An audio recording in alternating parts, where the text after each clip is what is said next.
নমস্কার। চটজলদি মাশরুমের একটা সুস্বাদু রেসিপি নিয়ে আমি সুকন্যা এসে গেছি কিছু কথা কিছু গল্প করব বলে। তার জন্য আমি নিয়ে নিয়েছি দুটো মাশরুমের বক্স। তারপরে এই মাশরুমের বক্স থেকে মাশরুম নিয়ে আমি সবার আগে হাফ হাফ করে নেব। মাশরুমগুলোকে হাফ হাফ করে কেটে নেব। কেটে নেওয়ার পরে এগুলোকে জল দিয়ে 3-4 বার ভালো করে পরিষ্কার করে ধুয়ে নেব। শোনো, এই রেসিপিটা আমি শিখেছিলাম আমার ছোটো মানির থেকে। ছোটো মানি মানে আমার ছোটো মাসিশাশুড়িকে আমি ছোটো মানি বলে ডাকি। তো ছোটো মানির থেকে আমি এটা শিখেছিলাম।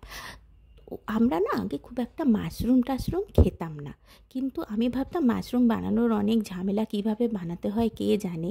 তো মানি এসে বলল, কেন এইভাবে বানা না, এইভাবে বানা, দেখবি তাড়াতাড়ি হয়েও যাবে আর খেতে খুব ভালোও লাগবে। আমি দেখলাম সত্যি তো এত সিম্পল, এত সহজে, এত কম জিনিসে, ইনগ্রিডিয়েন্টসে এত তাড়াতাড়ি এত ভালো একটা রান্না হয়ে যায়। খুব ভালো কথা। আর তাছাড়া মাশরুম তো ভীষণ উপকারী, জানো তো। মাশরুমে প্রচুর পরিমাণে প্রোটিন আছে, অ্যান্টিঅক্সিডেন্ট। মাশরুম খাওয়া শরীরের জন্য খুব ভালো। মাশরুমে জানো তো ওয়েট লসও হয়। যাই হোক, আমার তো আর ওয়েট কোনো কিছুতেই লস হয় না। আমি তো হাওয়া খেলেও আমার ওয়েট বাড়তে থাকে। দেখো আবার বাজে বকছি। যাই হোক, তো মাশরুমটা এরকমভাবে আমরা 3-4 বার ভালোভাবে পরিষ্কার করে ধুয়ে নিলাম। ধুয়ে নিয়ে মাশরুমটার মধ্যে একটু জল দিয়ে, মানে মাশরুমটাকে আবার ধুয়ে নেওয়ার পরেও একটু জলে ভিজিয়ে কিছুক্ষণ আমি এটাকে রেখে দেবো। এরপর আমরা দেখে নিই আমাদের মাশরুম বানাতে আর কী কী লাগছে। এরপরে আমাদের মাশরুম বানানোর জন্য আমি নিয়ে নিয়েছি রসুন, আদা আর পেঁয়াজ। আর তার সাথেও আমি আরও কিছু নিয়ে নেব। তার আগে রসুনগুলোকে একটু ভালো করে ছাড়িয়ে নিই। রসুন ছাড়ানো যে কি ইরিটেটিং, কি বলবো, আমার তো সবেতেই ইরিটেটিং লাগে।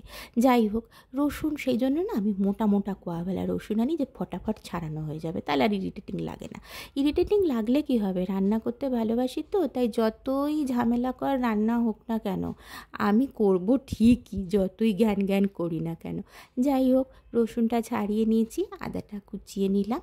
এবার পেঁয়াজটাকেও একটু ছোট করে নেব, যাতে মিক্সিতে ভালো করে বাটা যায়। ভালো করে পেঁয়াজটাকে 4 টুকরো করে নিলাম, দিয়ে মিক্সির ভেতর দিয়ে দিলাম। ও, তার সাথে আবার লঙ্কাও দেব।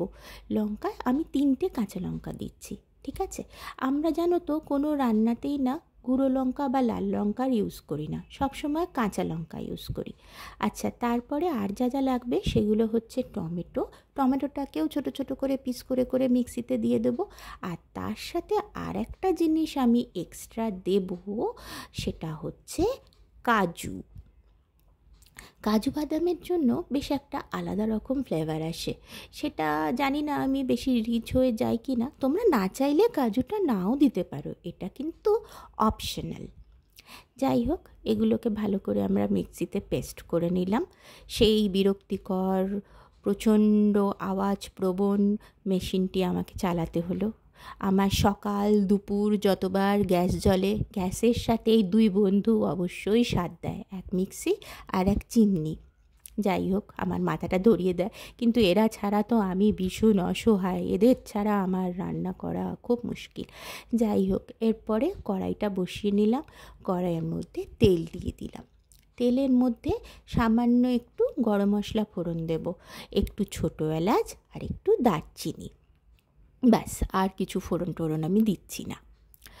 তারপরে এটাকে একটুখানি দারচিনি আর ছোটো এলাচটাকে একটু ভালো করে নেড়ে চেড়ে, তেলটা একটু ভালো করে গরম হয়ে গেলে কড়াইতে ভালো করে তেলটাকে, মানে গরম তেলটাকে কড়াইতে ভালো করে মাখিয়ে টাখিয়ে নিয়ে ওই যে মশলা বাটাটা রেখেছিলাম সেটাকে দেবো এর মধ্যে ঢেলে।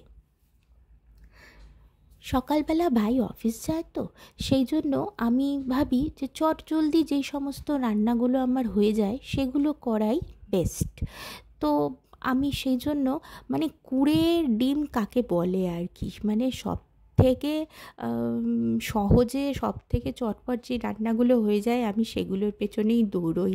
আমি ভাবি বেশ তাড়াতাড়ি রান্নাটা হয়ে যাবে, চলো সকালবেলা আমি এই রান্নাই করব। ভাই খেতে পছন্দ করলো কি করলো না কী জানি ভগবান জানে, তবে ও খেয়ে নেয়, ও খুব লক্ষ্মী ছেলে। ওকে তো আমি যাই অফিসে লাঞ্চে দিই না কেন, ও চুপচাপ খেয়ে নেয়। ও হ্যাঁ, এটা কিন্তু আমি ভাইয়ের লাঞ্চের জন্য বানাচ্ছিলাম, আর ভাইয়ের লাঞ্চেও হয়ে যাবে, আর আমাদের এটা আবার রেখে দিই রাত্রিরে আমাদের ডিনারেও হয়ে যায়। তো এবার মশলাটা তো কষানো ভালো মতন হচ্ছে, তেলের মধ্যে দিয়েছি। এবার যে মিক্সিং জারে যে ওই একটু মশলা গায়ে গায়ে লেগে থাকে, তার মধ্যে সামান্য একটু জল দিয়ে ঢাকা দিয়ে ভালো করে ওটাকে নেড়ে ওই মশলাটার মধ্যে ঢেলে দেবো, দিয়ে ভালোভাবে ওটাকে মিশিয়ে নেব। মিশিয়ে নেওয়ার পরে ওটাকে আবার নাড়তে নাড়তে ওর মধ্যে একটু হলুদ গুঁড়ো, একটু জিরে গুঁড়ো, আর একটু ধনে গুঁড়ো, ব্যাস এই হচ্ছে আমার মশলা। এর মধ্যে আর কোনো মশলা যাবে না। আর গুঁড়ো গরম মশলাও আমরা খুব একটা ইউজ করি না। ওই যে গরম মশলা, গোটা গরম মশলা ফোড়ন দিয়ে দিলাম, ব্যাস ওইটুকুই। তোমরা চাইলে ওর সাথে একটু তেজপাতাও ফোড়ন দিতে পারো, তো আমি দিইনি। আমি আসলে একটু হালকা রান্না করতেই পছন্দ করি, কিন্তু খেতে জানি না কী করে একটু রিচ টাইপের হোক, মানে বেশি রিচ রান্না কিন্তু এটা নয়, কিন্তু টেস্টি আর ভীষণ টেস্টি হয়, খুব ভালো লাগবে, যে খাবে তারই ভালো লাগবে। আমার ছেলেরাও তো এই মাশরুমটা এইভাবে রান্না করার পর থেকে আমার ছেলেরাও এটা খেতে খুব পছন্দ করে। তো এর মধ্যে না, তোমরা যদি কড়াইশুঁটির সময় এর মধ্যে কড়াইশুঁটিও দেওয়া যেতে পারে, আমি দিতাম। এখন আর আমি কড়াইশুঁটি আনি না, কেমন যেন কড়াইশুঁটিগুলো। আচ্ছা দেখো, কষাতে কষাতে কীরকম এখান থেকে একটু তেল ছেড়ে দিয়েছে, মানে তেল আর মশলা যখন আলাদা হয়ে যাবে জানবে কষানোটা কমপ্লিট। পরে এর মধ্যে দিয়ে দেবো আমরা মাশরুম দিয়ে, তারপরে মাশরুমের ওপর থেকে যতটা পরিমাণে নুনের দরকার সেই পরিমাণ মতো নুন আমরা দিয়ে দিচ্ছি। তারপরে এটাকে ভালো করে নেড়ে চেড়ে মাশরুমগুলোর সাথে মশলাটা মাখিয়ে মাখিয়ে মাখিয়ে মাখিয়ে ঢাকা দিয়ে দেবো। আচ্ছা, আর একটা কথা কিন্তু মনে রাখবে, মাশরুমে কিন্তু কোনো দিনও জল দিতে যেও না। হ্যাঁ, যদি মাশরুমের ঝোল খেতে পছন্দ করো তাহলে অবশ্যই দিও, কিন্তু মাশরুমটা যদি একটু কষা কষা খেতে ভালোবাসো তাহলে কিন্তু এর মধ্যে কখনো জল দেবে না, কারণ একটু পরেই দেখা যাবে ঢাকনাটা খোলার পরে মাশরুমের থেকে এক কড়াই জল ছেড়ে গেছে। এই দেখো,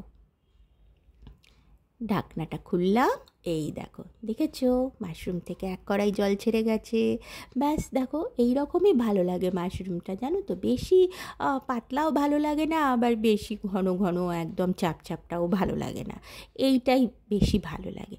আর কাজু বাদাম যেহেতু দেওয়া আছে না, সেই জন্য একটু কষানোর সময় ভালো করে আমাদের নাড়তে হচ্ছিল, কারণ কাজুটা জানো তো একটু লেগে যাওয়ার প্রবণতা থাকে। আচ্ছা, আমাদের তো মাশরুম অলমোস্ট হয়ে গেল, ওর আমি গ্যাসটা অফ করে দিয়েছি।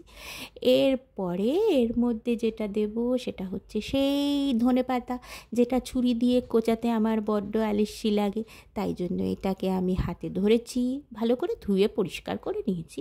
তারপরে এটাকে কুচকাইয়া তো না, কুচাইয়া এটাকে আমি দিয়ে দিলাম মাশরুমের মধ্যে। ব্যাস হয়ে গেল আমার মাশরুম রেডি। গ্যাসটা অফ করে লাস্টে ধনেপাতা কুচিটা ওপর থেকে ছড়িয়ে দিলাম, তাতে কি হয়, বেশ ধনেপাতার গন্ধটাও থাকে আর বেশ ভালো লাগে, টেস্টি লাগে। তোমরা একবার আমার মতন এরকম মাশরুমটা বানিয়ে দেখো, নির্ঝঞ্ঝাট চটজলদি মাশরুম। আর মাশরুমটা এভাবে বানিয়ে যদি তোমাদের ভালো লাগে তাহলে আমার চ্যানেলটাকে প্লিজ সাবস্ক্রাইব করে দিও, কেমন? চলো, আর একটু কমেন্টও করো কিন্তু যে মাশরুমটা খেয়ে তোমাদের কেমন লাগলো, ঠিক আছে? টাটা, আজকের গল্প এখানেই, আবার আসবো নেক্সট ভিডিও নিয়ে। Bye bye.